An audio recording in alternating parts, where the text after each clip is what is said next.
I'm Todd Bingham with the Utah Manufacturers Association. Welcome to this week's version of UMA on the Hill. We're up here at the Capitol again. We've got 2 weeks left in the legislative session. Things are really starting to pick up a little bit when we start to talk about budget, specifically on the tax front and tax cuts. The state Senate this week, as well as the House, put out their plans for the tax plan, and it included a 4.85 to 4.65% cut on the income tax. What that means essentially is for low income populations, about a 22% reduction in income tax, about a 6% reduction for middle income, and in higher income, about a 4% reduction. About $208 to your average household family in tax liability each year. So we'll be watching that. We've been working on another bill, HB 407, with Representative Christopherson, that addresses some of the issues on tax credits and tax incentives, making sure that we're able to keep the research and development tax credit intact for specifically our medical device, life science, and biotech companies in the state, as well as some discussion on alternative energy tax credits and being able to produce those types of alternative energies as we move forward in advancing in technologies and our alternative fuels. We've also got in that bill an issue related to recycling and tax credit for recycling on capital expenses, something we're trying to make sure that stays in the state statute and doesn't get removed.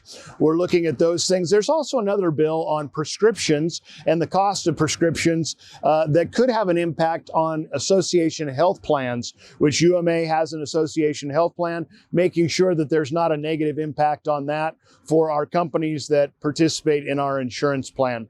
Again, Monday is President's Day, or here in Utah, as we call it, Washington and Lincoln Day. So the legislature will not be in session that day. Again, the session is 45 calendar days. And so we're looking at 4 days next week and 4 days the following week in terms of working days. So you've got about 8 days of working time left in the legislature as we look at what might pass. The House this year just hit 500 bills. Not often do we see a bill number in the House where it's House Bill 500 or something north of that. So we've had a lot of bills that have been filed this year. We continue to track in excess of about 180 bills in the state, and we'll watch all of those things very closely to see as we come down to these last 8 days what might impact manufacturing in the state of Utah. So we encourage you to take a look at the tracking sheet that we post on our website that shows you where our positions are on those bills and what we're following closely.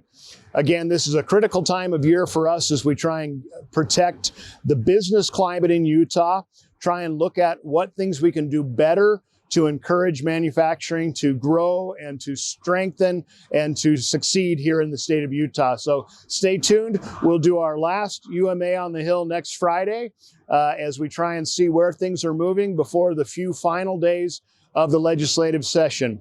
So thanks again for joining us this week. We'll try and get an update next week at the end of the week. And thanks for what you do. And remember, what Utah makes Utah.